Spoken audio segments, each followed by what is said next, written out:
I'm surprised at the number of people that have come to this show.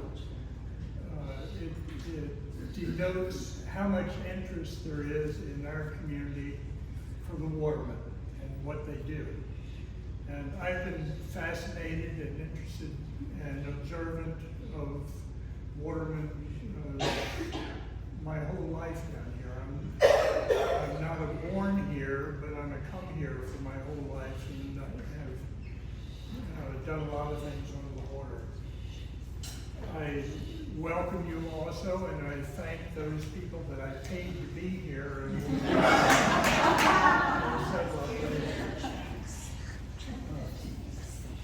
so what I'm going to talk about is my knowledge, and I'm not an expert.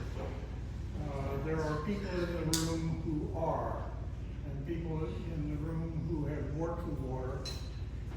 The only thing I can say is it's a vanishing trade, and there are very few people that are still dedicated to earning their living through the work of the watermen. There are also very few of those people who are watermen who can earn a living without a side gig or a main gig for their income. Just today, I was sitting on my porch. It's a beautiful day, and the whole Potomac River was open in front of us. And normally, I would see boats out and watermen working the pots, working what they do. Not today, and I think that's a sign of the times. It used to be, and there are people in the room that can tell you, that it used to be that when the waterman put his pots down, he would pull them up and he'd have 10, 12, maybe more crabs. I was watching those people pulling pots in front of my house the other day. 1, 2, and those men who work hundreds of pots, if they don't get enough, then they just is. Okay, this is Neely Little's boat, the Miss Jean. This is a classic Chesapeake Bay dead rise. This particular happens to be a dead rise dory rather than a dead rise skiff. And the difference is the way the planking is. This is, we have a pointer. I lost my pointer. I was going to point out that it's usually high in front because they have to take care of the inclement weather and waves. There's usually a little cabin in front for protection in harsh weather. And it's low and back so the watermen can work whatever they're working, either crab pots or oysters or whatever it is. This is another example of the 4Js. That's a Cobb Island boat, and you can see that the roof on that is well adapted to piling the pots, because the watermen move them around. If they're catching crabs in front of Colonial Beach, they'll put them there, and you'll see a lot of crab floats, crab pot floats around. If they're not catching them there and they're catching them up there down, they'll load them on top of their boat and move on up. It's hard, tedious work. One other thing I want to point out on this slide, the mate here is a young lady, so the term waterman is not universal.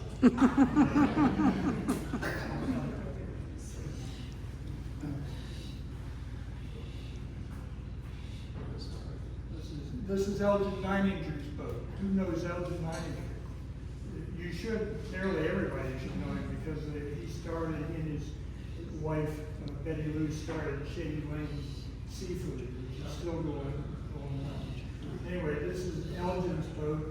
I don't think Elgin is Cranley's anymore, but his son is. That's Betty Lou. Not all boats are built that way. Erie have another Waterman boat. This is a regular inboard outboard boat. This is probably Rocky Rice. It's open, it's a little simpler, and it's more maneuverable. And we get down to outboard. This is a weekender who's got either a commercial or a sport fisherman license. Commercial watermen, let me say, they buy a license for 300, 400, or 500 pots. And you can imagine the work in running a line of 500 pots. For a sportsman, you can buy a license for 25 pots. And of course, there's various limits to the amount and number of crabs that you can get. This, I would think that this is a sports crab right here. And this is just another example of a crabbing boat. This is not hooked for oystering, as you can see, because there's a roof on it, and we'll get into that a little bit later. Some crab boats are pristine, and watermen value what their boat looks like. And other boats are working boats. By the way, as we go along, as I said, I'm not the expert. If you have questions, please pop them up, and if you have comments, they're welcome too. Because I know that some people in the room have a lot more experience than I do. I have a question. So you put the crab out in the water, the crabs crawl in, the boat comes by, they pull the crab pot up, they take the crabs out and what? Put them in the cooler? What do they do with them if they put the pot back in the water? It's an interesting process. Ah. The crab pot has a float. The float has a cord on it. And to get the crab pot out of the water, you have to pull it up. And I have not seen anyone do this by hand. They do it with a pulley, a motor and a pulley system, so it comes up.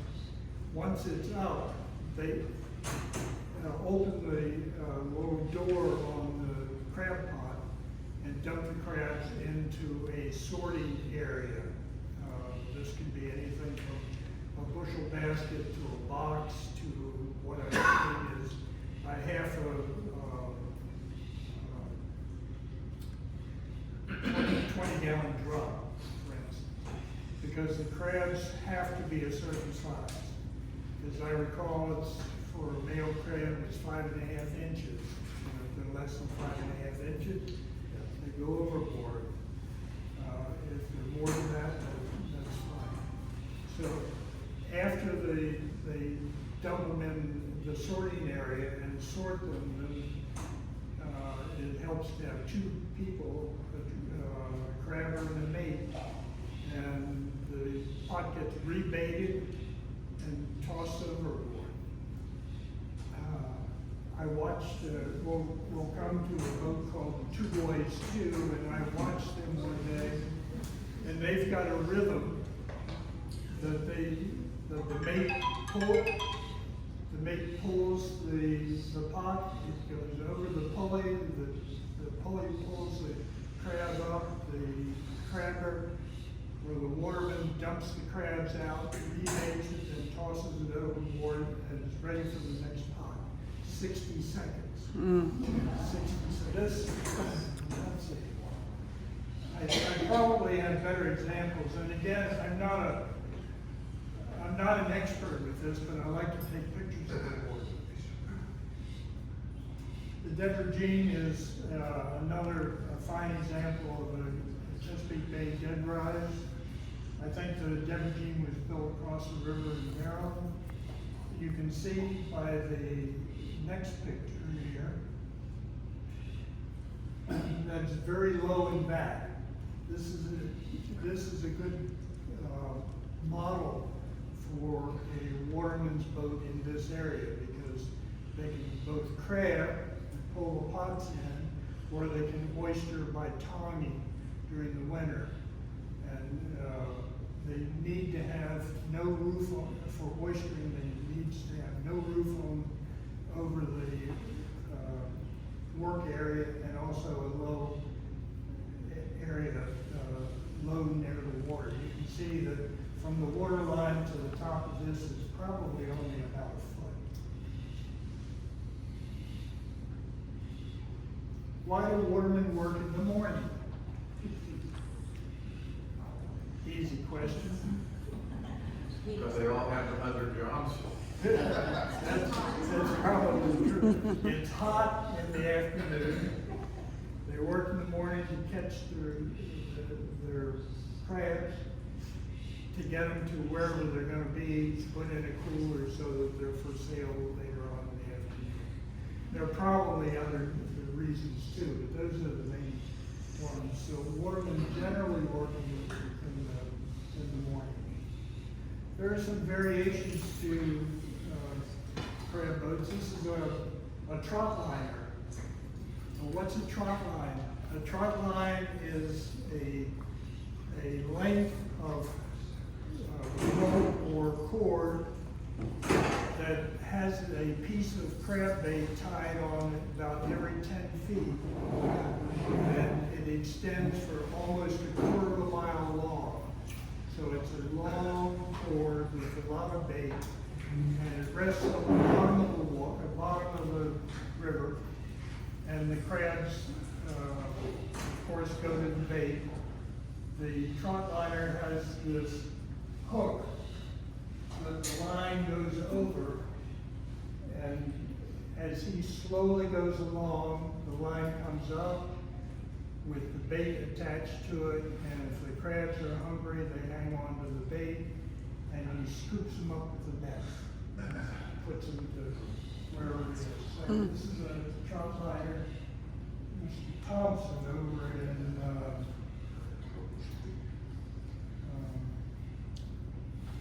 Cuckold Creek. And I don't know how long his line is. Again, if you're a sports fisherman for crabs, it can only be 600 feet long. If you're a commercial fisherman, you can buy several lines of 1,200 feet. Dr. Fahrney, what is the bait that they use? What is it now? I'm not sure. Razor clams. So razor clams, I don't think they use razor clams on a trot line, but they use razor clams in Put them in bags. sorry. Put them in little small bait bags, tight bags. Oh, for a trot line. So he says that you put it in a bait bag and tie that onto the trot line, so that the crabs can kind of get at it, but it wouldn't fall off. Used to be eels, and we don't have eels anymore. It used to be that was the curse of the fishermen, to catch an eel. Now it's rare to catch an eel. I know nothing about it, however, I have been told that menhaden, crabs love menhaden. Menhaden and those in the crab box. Yeah, we studied the warmer part of like July after we use the new one. When you catch menhaden, No, we buy, we don't catch. yeah. Is that the same as the water? Yes.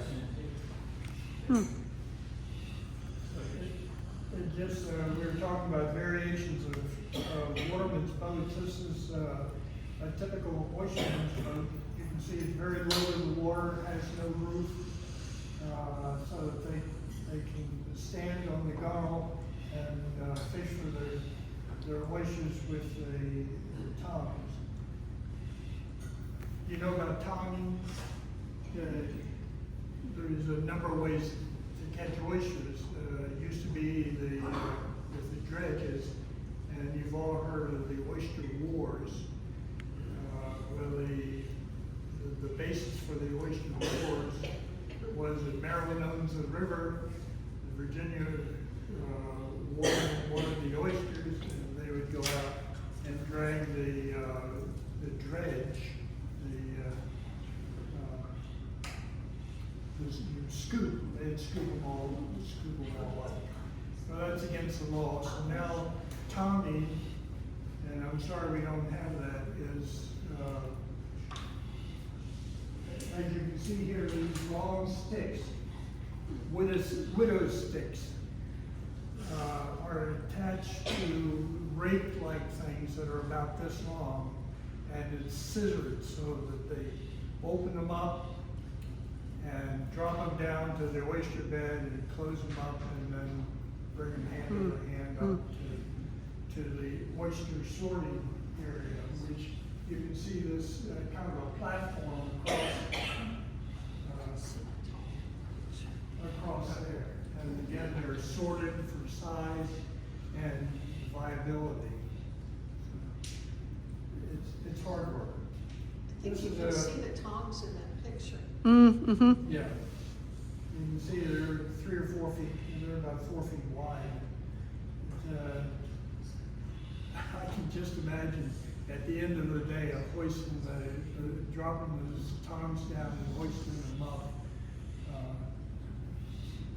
You gotta have big arms. That's very hard. Mm-hmm. Yeah, the tongs are heavy too. Yeah. This is a combination oyster and crabber. The reason they have the big rig here is he probably is rigged for oyster dredging on private oyster grounds. Now you can do that. If you have a private oyster ground, for instance, Jimmy Wilkerson has a couple of private oyster grounds, and he raises oysters, and then to catch the oysters, they can dredge them up or tong them up there. So this is probably rigged for a private dredge or a crabber. I think he's working a crab them up with the apparatus. As I said, the commercial crabbing license is 300, 400, or 500 pots. And just for information, this is all handled through the Potomac River Fisheries Commission, which was created in '67, I think. And to have a license, you pay a fee. It's $160, I think, to have a commercial crabbing license. But what do you do with 500 pots between seasons? You get them all ready, stack them up, and wait for the season to start. Each of the crab pots has a number related to the license number, and as far as I know, each of the crab floats is supposed to have either a decal or a number on it. I'm not, is that right? A decal or a number for the crab floats? Both. Both. When you buy your license, you get X number of decals for every time you watch a license. They go from 1 to 200 to 24 to 45. So let's just say my number's number 2. So I'll put number 2 on the court, and then I'll put decal inside that number. Nice. Without the decals, it's not really a lot. This gentleman says when you get your license, you get the decals, and then when you put your number on the float and you put a decal on it so that if they ever were monitored, they could see who's fishing where. That's just a kind of a close-up example of this. George. Does each person with pots have their own area, how do they contend with each other for where they put them? Yes, it's competitive. There's no, I suppose some places there's some private areas, but you see a whole line of pots with different floats and different numbers, so that people are fishing in the same area at the same time for the same amount of crabs. But it would be wrong to bring someone else's pot up, right? It is, let's put it this way, it's more than wrong. You're talking about a man's livelihood there.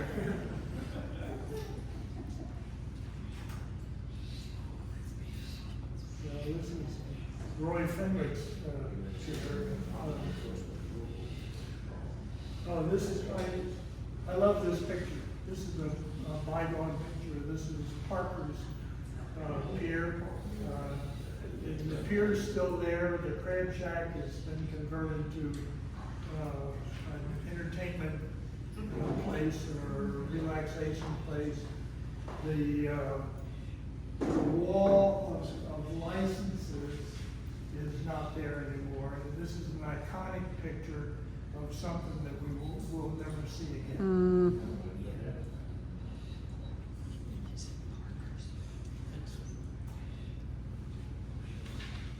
This is just another picture of a crabber with a smaller boat and a big pile of pots. I have no idea whether he's a sports fisherman or whether he's just moving the pots around. The 4Js is from across the river, and as you can see, on the picture of the mate is a young lady who's helping, and she's probably driving the boat while he climbs up and stores the pots for wherever the next is.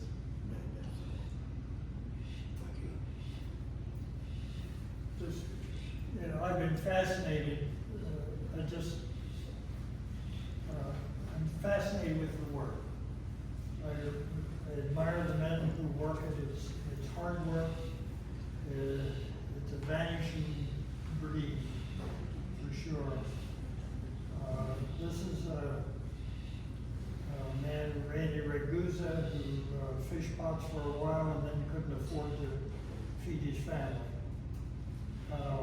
Pots, as this gentleman pointed out, they're numbered, and they're often different colors, so that if you've got 5 or 6 crabbers working in the same area, you can easily pick out your line of pots, and because of the color and the shape.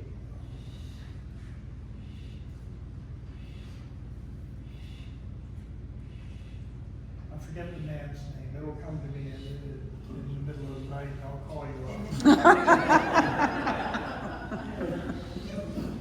There's a couple of interesting things in this picture. By the way, did you know that the crab pot was invented in the northern neck? Mm-hmm. It was invented in a little place called Harry Hogan, that area down near Callio in the lower part of the northern neck. Before that, they called it probably on the line, the chicken neck was, I guess. But he invented this, and he got it patented. The trouble is, it's so easy to make that he never made any money on patents. And the other thing is this pulley arrangement that you can see here behind.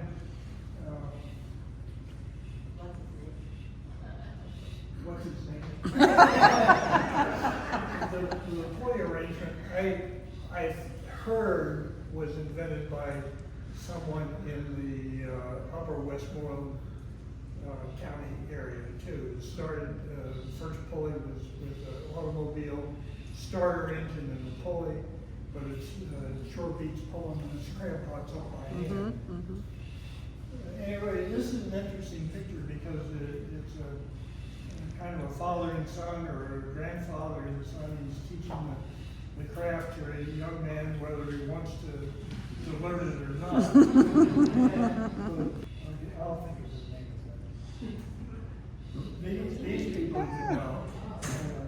That's Elgin Nininger and his son. Dean.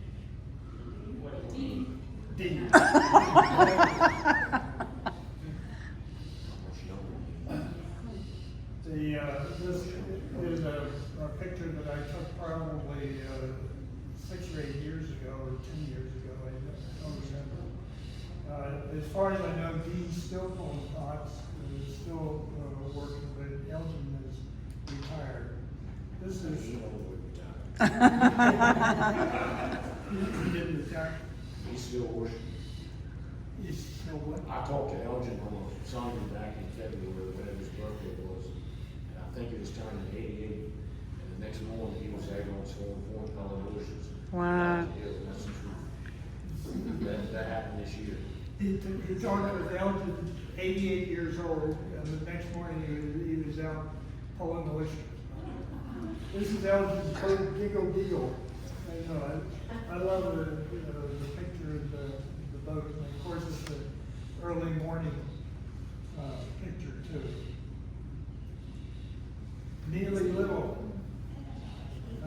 Neely, I think, has retired. You can see he's pulled a pot, and he's got about a half dozen crabs in his pot. Neely, he's retired now. And I don't know if you know, this is Charles Jr. Parker. And he was one of the Parkers, and it was his crab shack that I showed you with all the licenses tacked on the wall and the crab pots. Junior and Henry worked, his son worked together. We'll see a couple more pictures of him. This is the Bo Thompson family. I think this is really a classic picture. Bo and his wife and their 3 kids and the dog. He's the one that I watched out in front of my house. And they had the system down that they could grab a pot, pull it up, empty the crabs, rebait it, toss it overboard, and get the next pot in 60 seconds. Oh. So, working fast like that is necessary, of course, if you're running a 500 line pot, group of pots. His wife, Kim, is obviously teaching the young man. I don't know where Bo is, but he's doing something else. But she's got the boat hook in her hand, or the crab hook in her hand to pull the next pot, and she's teaching them.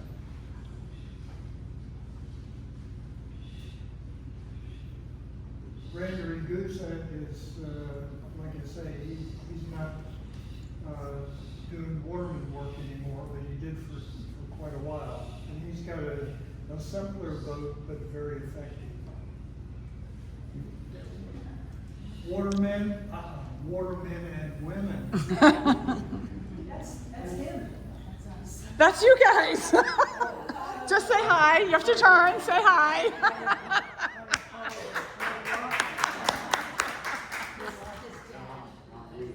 You're brilliant. Well, here they are. I didn't realize that I had a picture of them. That's too funny. I was much younger. Weren't we all? This, to me, this is a very effective boat. It's designed for maneuverability and getting the job done and moving on. And I don't know how many pots you ran, but you couldn't carry too many of them. Back then, it was, well, we each had a license, it was about 600. Wow. License for 600. No. We had each had a license. Hers was 3 and mine was 5, and I ran about 600 pots. Wow. So but the point of this picture, and I didn't recognize Can it, I point out one thing about the picture? Yeah. If you see the 2 corks up there, the big cork and the Yeah. little cork, so we're required to keep what you call a cork in the boat, like a display. It is called a display cork. So the big cork is the courts that were on my pots with my license plate. And the little courts reflected the courts on her. What, for people in the back, what he said is these two corks up there, the two pots, the two floats. The bigger one represents the bigger license. And that Well, that doesn't have nothing to do with Oh. the size of the license. That just have to be the kind of courts. The smaller courts we usually put inshore, and the bigger courts we put out. Ah. And at that particular time, you could get what you call a exemption, where two people could work on one boat. Oh. But both people had to be on the boat together. And you can still do that. So were you competitive as to who got more crabs in their pots? Oh, you definitely.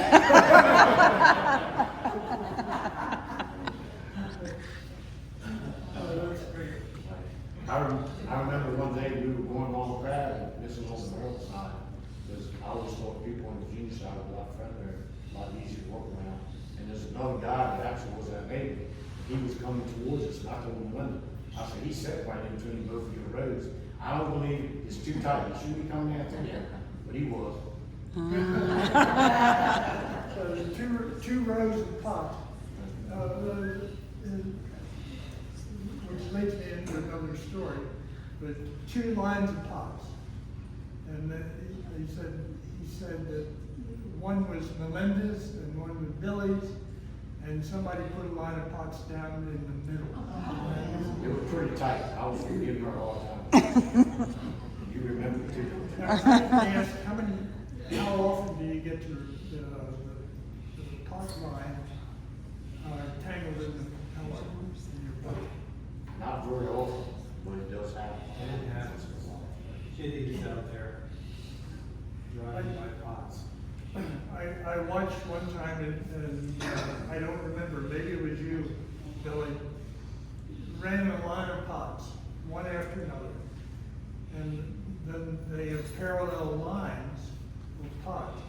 So they ran a line of pots, and then rather than turning around and coming back to the next line, they speeded up and went all the way back to the front again. Okay, And- there's a reason for that too. And there's a reason for that. I asked about that. Either the tide or the wind blows the float in a different direction so that you don't get wound up in your prop. Crab against the tide, or you slack rope, it's just that, it's slack rope. You pull it so much faster. If you crab with the tide, you start out with tight rope. So, yeah. So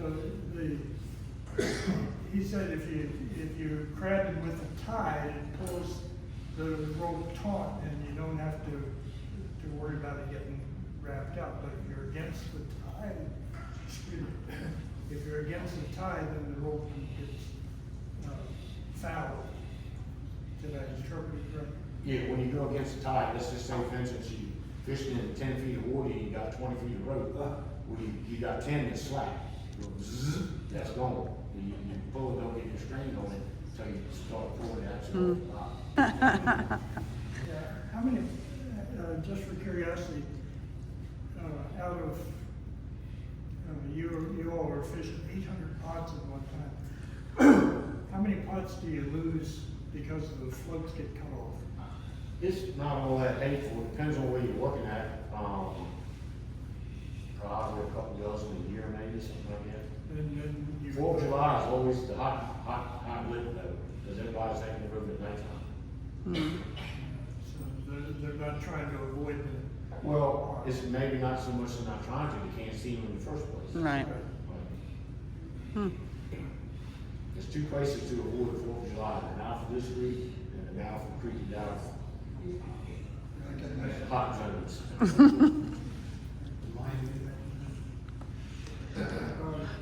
Can you ever recover any of the, if you know where the line is and you're missing a pot? Actually, the answer to that is yes.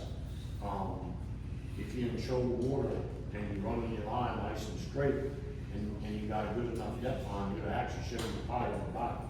So sometimes we have a log with like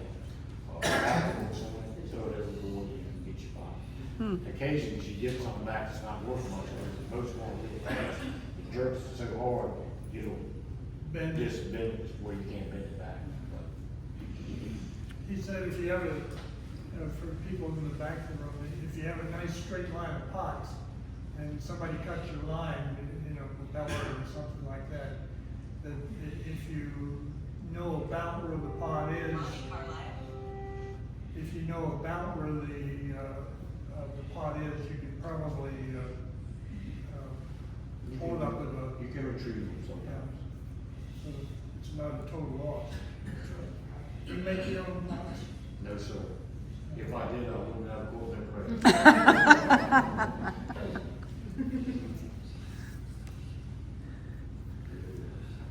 That's Roy Fenwick. He's one of my favorite watermen. I think he's probably everybody's favorite waterman. He has a nice personality. He can converse with you. He's honest. He'd tell you what it is and what you shouldn't do. And, that's just a big. Oh, I was telling you about when they emptied the crabs out of the pot into the sorting area. You can see up here. You can see it's a half barrel that he's sorting. It's just a close up of him. You know if the pot puller was invented in the upper northern neck? I can't tell you where it was invented, but I tell you one thing, that guy, I'd like to shake his hand.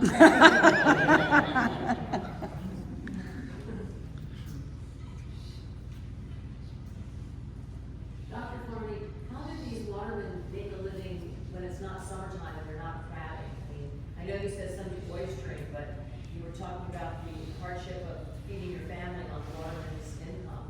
How does that, what do they do? Well, it's a side gig, or maybe it's a main gig, and, you know, to make a living, and then, well, if it's a side thing, that it augments what you catch in the water. If you have a full-time job, then what you make in the water is the bonus aside. And it's an emotional thing, I'm pretty sure. It's a lot of work for a side gig. It is. And Billy said if he had to make his own pots, and a lot of what some watermen do, then he wouldn't have any time for plotting and. That's not what I'm not skilled enough. It looks simple, but I bought a mini crab pot from a lot of different people, and they're not all created equal. Some catch real good, some don't catch so good. Is that right? And the first 100 pots I bought, I guess in 1970, probably 71, 72, was bought from a guy down in the country. His name was Mark H. Allen. And I bought 100 pots from him. And he told me, said, son, said, I'm only 16 years old. He said, you buy the last 100 pots, I don't want to make it. And I can tell you one thing, I wish he had made 200 more, because there was catching spots I made some too many. Nice. The comment in the front of the room was that not all pots are created equal. And as I said, some of them are armored. Nearly all of them are coated with an anti-fouling paint, and that's still a problem. In the late summer, the watermen have to pressure wash their pots because the crabs won't go in a dirty pot. I just started washing the crab cycle yesterday. It's not big sauce. It's not late summer. Okay, these are a couple of dudes, I don't remember who they are. This is sorting. You got, like I say, you got two mates. You can see the rig. He's got here a pulley and a winch. Some of them are hydraulic, and some of them are electric, as far as I know. But they're all labor savers. This is a homemade crab measurer, because like I say, you can't keep a crab if it's less than 5.5 inches. So on one side, correct me if I'm wrong, on one side is hard shell male crabs, and on the other side is a female crab. Now, what's Both sides peelers. the other side's a peeler crab? That's crabs getting ready to molt. Yeah, 3.5 inches. Hmm. Yeah, you know the life history of a crab? Well, crabs live 2, maybe 3 years.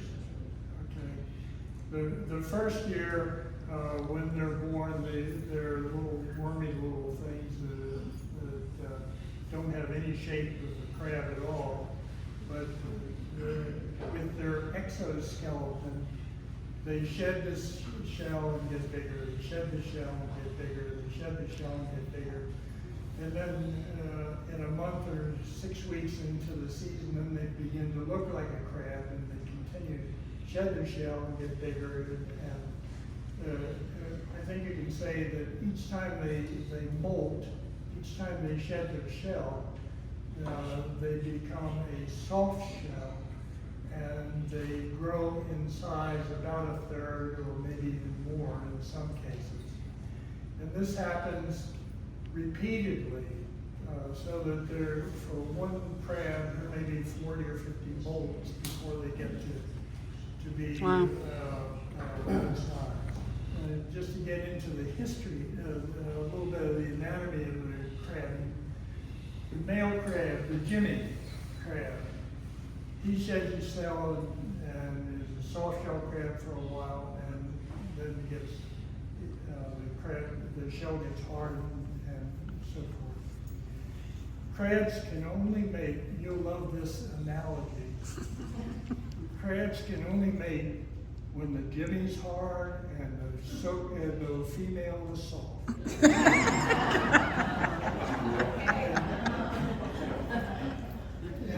They reach a certain size. It becomes more and more difficult physically for a crab to molt the bigger they get. They're more vulnerable. It takes longer. It takes more muscle power to get, and it takes them a little bit longer to get hard again.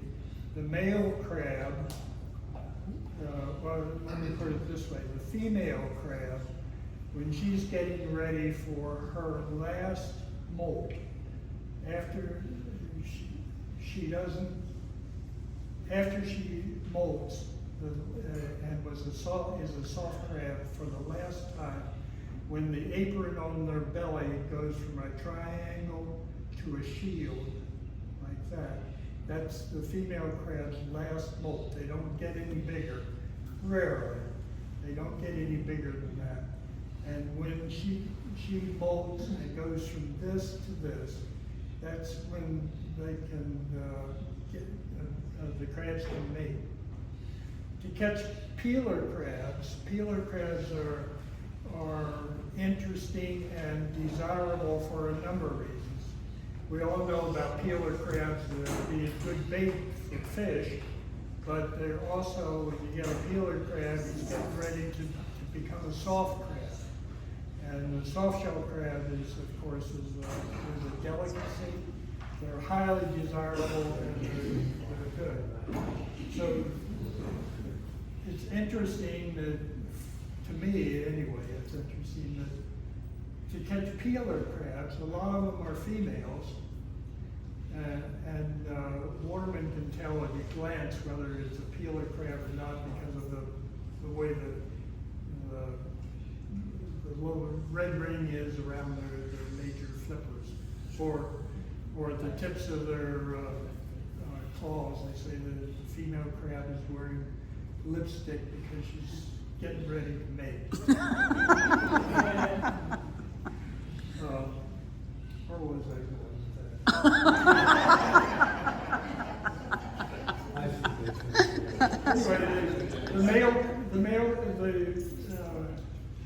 Anyway, it's all, well,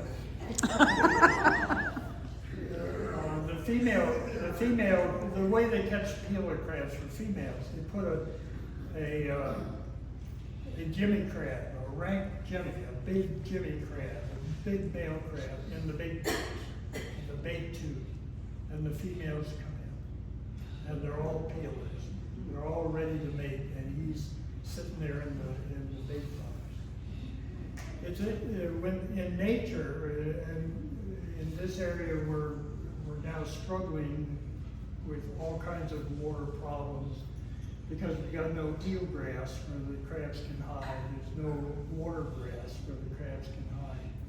But normally when the male and the female link up, he kind of walks on his hind legs as high as he can get, and she gets underneath these legs in a cage-like situation because she's going to molt and be extremely vulnerable in the soft-shell crab area to fish, eels, turtles, anything that eats them.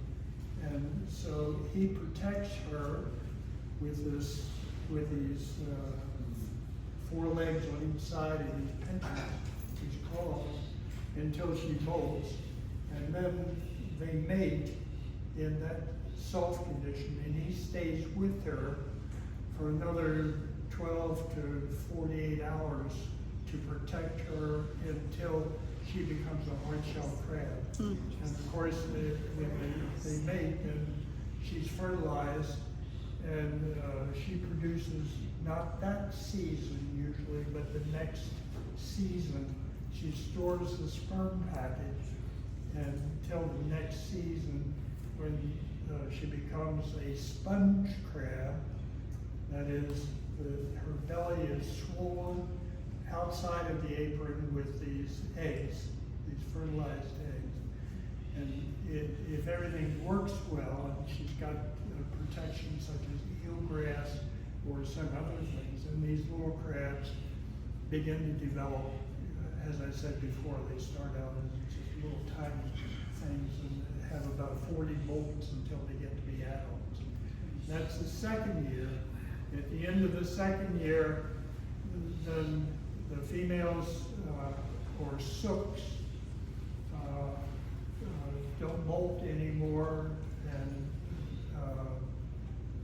they hibernate. Both male and females hibernate when the weather changes and the water gets cold. They hibernate in the lower depths of the lower Potomac and the lower part of the Chesapeake Bay. Certainly one of the contributing things to the paucity of crabs is overfishing. And one of the things that I disagree with is the practice of dredging, winter dredging the crabs. When they're in the mud, they can be dredged up in the mud, and many of those are fertile females, impregnated females. And it's a problem, it's multiple problems. It's climate change, the loss of protected eelgrass or grasses, and overfishing, probably chemicals in the water. I don't know, it's just a problem. Anyway, that's a crab measurer, that's a homemade crab measurer. This is a commercial crab measurer. And so you can't keep an undersized crab. It's just a picture I enjoy, the more you like a crab. No question. What are the penalties if you get caught with an undersized crab? What happens to you? We allow 4 undersized crabs per basket. 4 undersized crabs per basket. Other than that, it's stair step, don't, I can't tell you, there's no book rate, but say from 5 to 10 would be one fine, 10 to 15 would be another. Once you reach a certain plateau, you just gotta go talk to the judge. And you can lose, he said it's a graduated thing. You can have a few crabs, you can have a few undersized crabs, 4 undersized crabs in a basket. That's a bushel basket. And a full bushel, yes. And, I'm sorry, 4 per A bushel. full bushel cannot contain more than 4. Four crabs. crabs. And if the waterman is greedy and keeps more crabs than that, then the fines go up to a point that they can lose their crabbing license. So, That's right. well, that's why they measure them. I have a question. What are the laws now about taking females? I mean, is there a certain number or, I know. Bushel limits. I'm sorry, what? Bushel limits, in a certain amount of bushels. Yeah. For each license.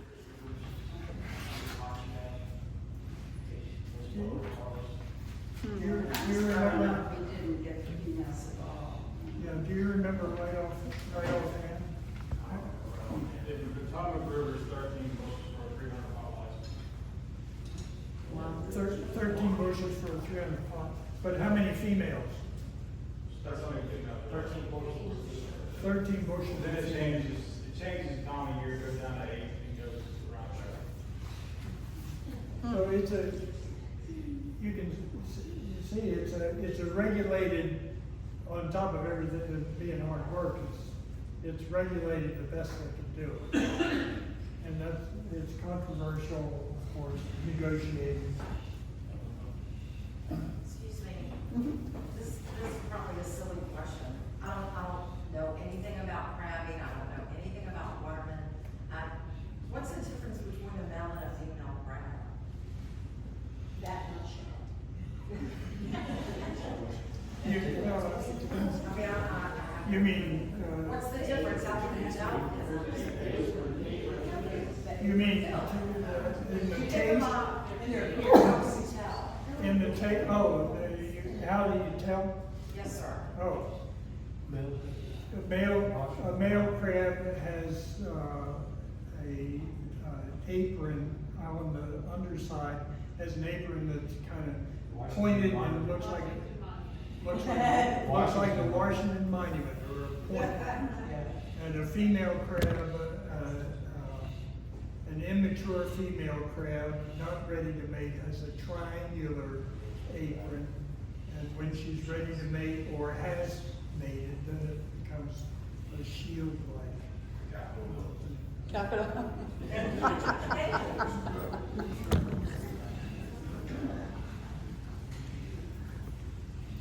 A lot of these pictures are just because I like to take pictures of water.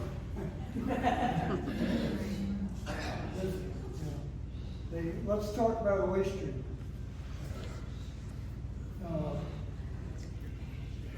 Well, people in the Potomac River, people have been fighting over oysters since the 1800s. Because of colonial times, as you well know, Maryland got all the Potomac River. That was the borderline between Virginia and Maryland. And they got all the water rights. Virginia, of course, likes to eat crabs and oysters and other things. So they've been fighting over oysters particularly since that time. It culminated in the 50s with the oyster wars here, where one of our local people actually was shot and killed over the oysters. And that culminated into the development of the Potomac River Fisheries Commission, which governs everything in the Potomac River as far as fishing and oystering, all the water things, up to Wilson Bridge in DC. So it's an extensive thing.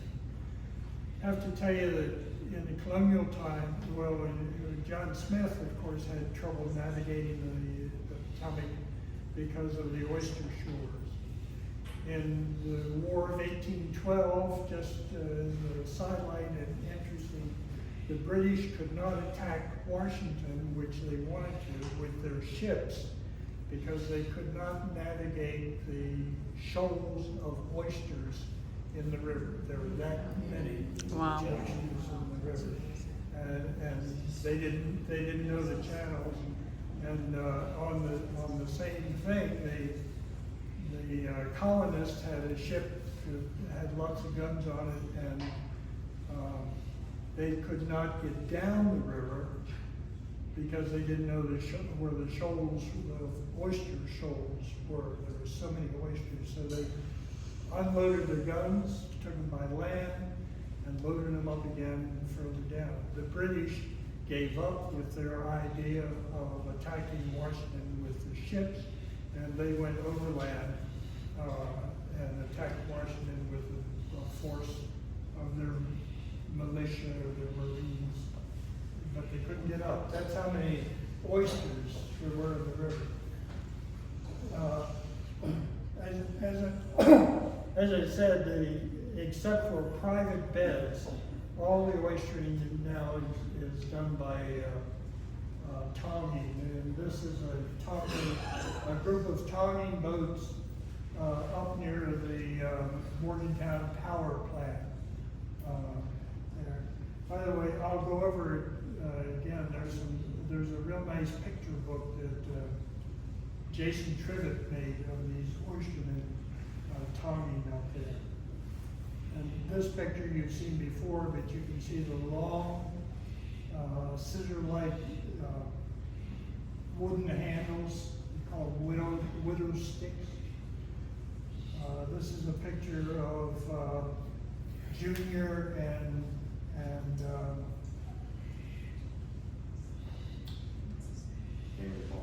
Henry. Junior and Henry. Junior Parker and Henry Parker tonging for oysters out near the Red Buoy.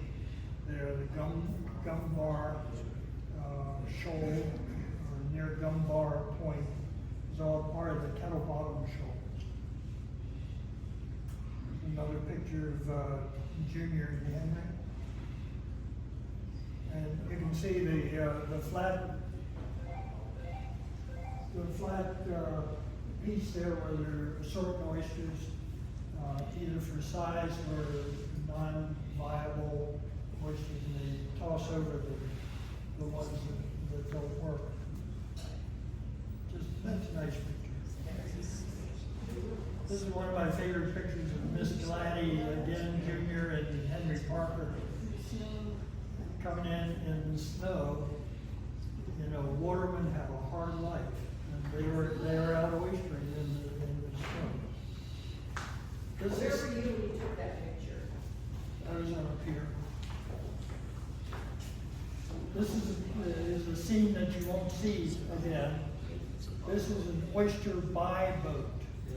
Now, when the oystermen catch the oysters in their smaller boats, what do they do with it? Well, two things. In previous in Colonial Beach, there were a lot of oyster packing houses, and they could offload them to the oyster packing houses. And I'll speak with that in a minute. But this is an oyster buy boat in Monroe Bay, and these oystermen would line up and sell their oysters directly to the guy in the buy boat. He was the middleman. And using, they get paid by the bucket of oysters. And you can see here a little bit of a pile of oysters there. I can remember as a boy, this is, again, you can see the bucket here. There's a bucket of oysters, and somebody keeps tally of the bucket of oysters, and they sell them. I can remember 3 oyster packing houses as a child. Maybe Mike, who grew up here, can remember more, but down at the yacht club, the yacht center, there was an oyster packing house. Hopkins was an oyster packing house that's near the boathouse marina. And of course, Winky Doodle Point and Curly's marina was a big one. And as a boy, I can remember shells that were left over from the packing. And I could see over the roof of the yacht center. So that's how many oyster shells, how many oysters were caught. And again, in my earlier life, I can remember during the oyster season, the smaller boats would come in from all in this area, all over the place. There were hundreds of these little boats catching oysters, and it was a boon to the economy of Colonial Beach because these guys had to have a place to eat and sleep, and of course they sold their oysters. They'd line up, they'd go to a marina and they'd line up 8 or 10 across, and they'd just walk across each other's dock to get ashore. Here's just a bunch of pictures here. That's, I believe that's Dean catching crab pot. There's Neely and Miss Jean again. Just love Miss Jean.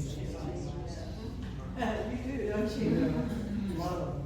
This was taken last year from my home, and it's a combination boat, probably going over to a private oyster bed. Yeah, I think you're misunderstanding on that. We can still drag the oysters down the river on public lot. We don't have to do private grounds. I didn't know that. Where? Yeah, the guy right there, he's going to Swan Point. This one, it's the water on the river on the north side. The line crosses from Bluff Point to the mouth of Purple Creek. South. So you can dredge it. I didn't know that. I appreciate being corrected. So anyway, he's got a dredging rig there. I think. And that, in fact, that picture was taken also, you can see the wood down Yeah. Peter, Yes.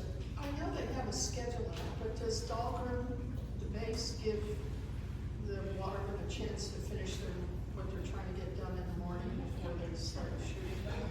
Yeah, it's true. Are they sensitive to that? Well, you know,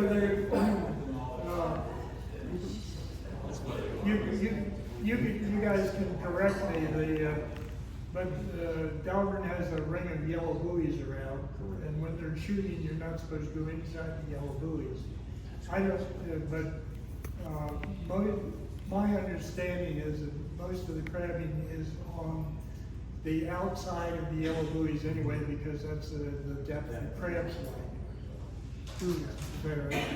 Yeah, well, the good policy is when they go hot, they don't always shoot the same type of weapons or whatever, so sometimes it might be hot down the river fall, or they're shooting machine guns or whatever.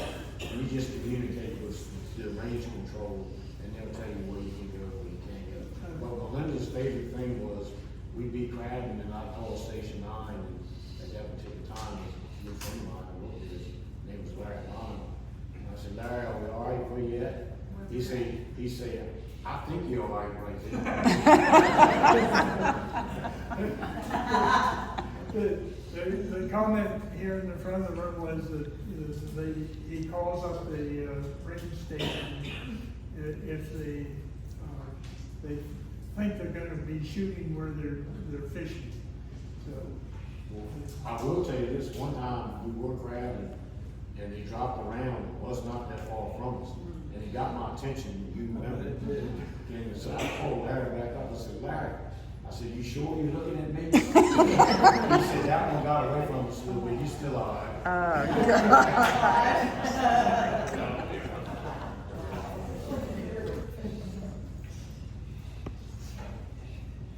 anyway, I guess the bottom line is when they're shooting, just keep your head down. Oh, this is, Junior Parker's Marina. You probably, if you've been in town any particular time, that was his pleasure. just a little waterman's boat in the Penguin. It's Elgin pulling the pot, and I really like this picture. I call it a quiet harbor. That's the 9-incher pier.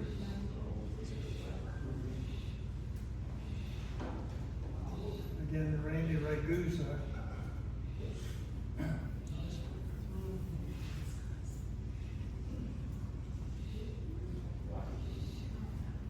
Is that you? That's my son. Your son? Wow, you guys are famous here. And tell me, why did you name the boat what you did? Me? Yeah, That one? yeah. I didn't name it, that's not my boat. Oh, It's his boat. oh, I don't know.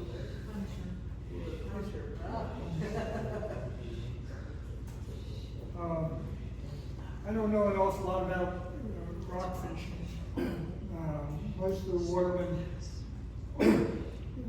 catch rockfish during the season in a gill net. Rockfish can't be any less than 18 inches, can't be any more than 36 inches.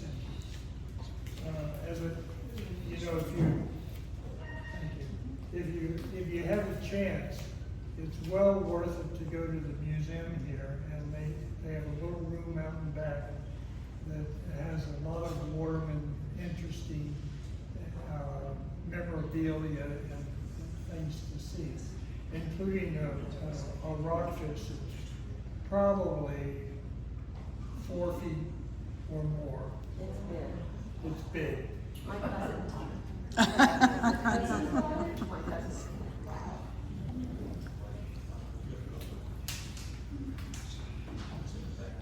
You can also catch catch fish on hook and line. Do you fish? Do you catch rockfish? Well, I like to sport fish, but I fish gill nets to catch rockfish. Yeah. That's so it's crabbing and rockfish. It used to be that people caught eels and had a lot of eel pots here, but we don't see many eels nowadays.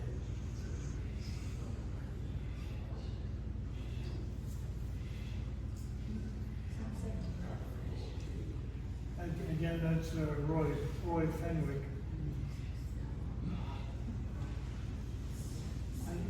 This is one of my favorite pictures of Roy is fishing the pond. There, Yeah. I have a kind of a poignant story about that boat. When Boy tragically passed, the family brought the boat to the funeral home and had it sitting out front. And when we moved his casket out to take it to the cemetery, we put it on the boat. Oh, So the boat brought it. wow. Roy is a well-loved institution. Everybody liked him.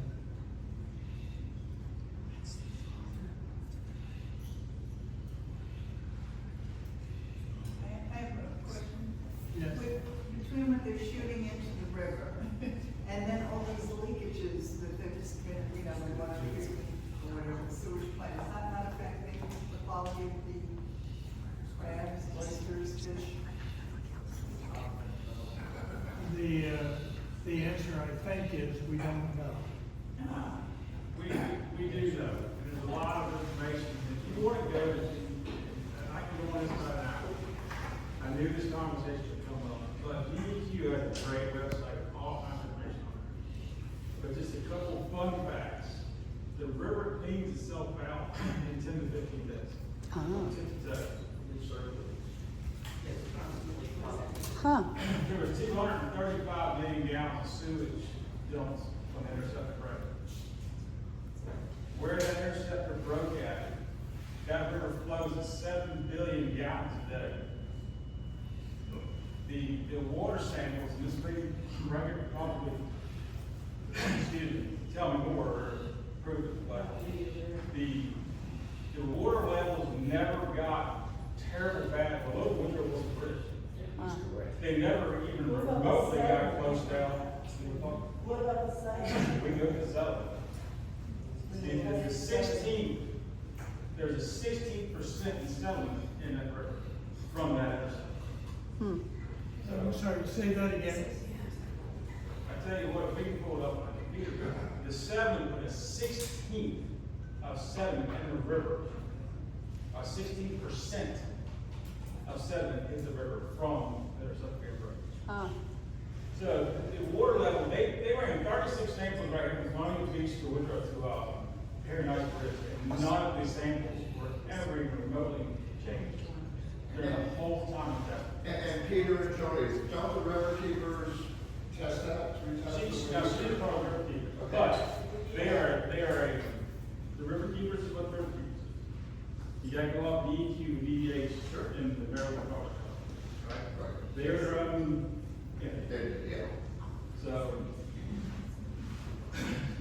but if you just log on to DEQ, they have a whole timeline of everything right there. It lists out everything. The water in Colonial Beach, the water before Washington never changed.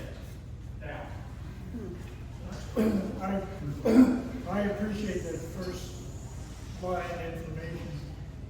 I work with the water keepers, and we never had any variation in problems last year after the sewage. It's always pristine water down there. Yes. Dating back to when the rivers were more polluted than they are now, have we ever had depuration plants in this area? For those people who don't know, that's a system where you clean out contaminated shellfish. It's more common in like New Jersey, New York, that area. Have we ever had a history of that in this region? Or do we just open and close fisheries as water quality changes? Well, I can tell you, the oyster season down here in the home, the bridge down, we never stopped oysters. The only time we stopped oysters was probably the ice in the river. Because we never got bad samples down here. It never, nothing here remotely ever made it close to it down here. As far as when we have spills that DEQ or Maryland Department of Health shuts it down, they just shut it down for a certain amount of time until they go back out there and retest it. Because the river flows so much. It's either a 14-day or a 21-day, cycle that it takes for the water to clean itself out on the back creek's part. And then, of course, you have two tides a day, too, that help with that. There can be no more than, it's an odd number, 396 licensees. So, and the license can be, the license, and I don't know if that includes the sportsman license or whether it's just a commercial license. The license is for 300, 400, or 500 pots. And generally speaking, I don't know if it's by law or by just common sense. The watermen only fish about 3/4 of their licensed pots. So for 300 pots, you're fishing 270 pots. So is the thought that they gave less licenses out? We did not go by. Pots we catch more, correct? I don't understand your question. So if you issued less licenses and there were less pots, would the population of crabs increase? Watermen have an easier life than ones that remain? Well, How do they determine what? It's as you can well appreciate, it's an economic and political football, and it has to do with a lot of negotiation.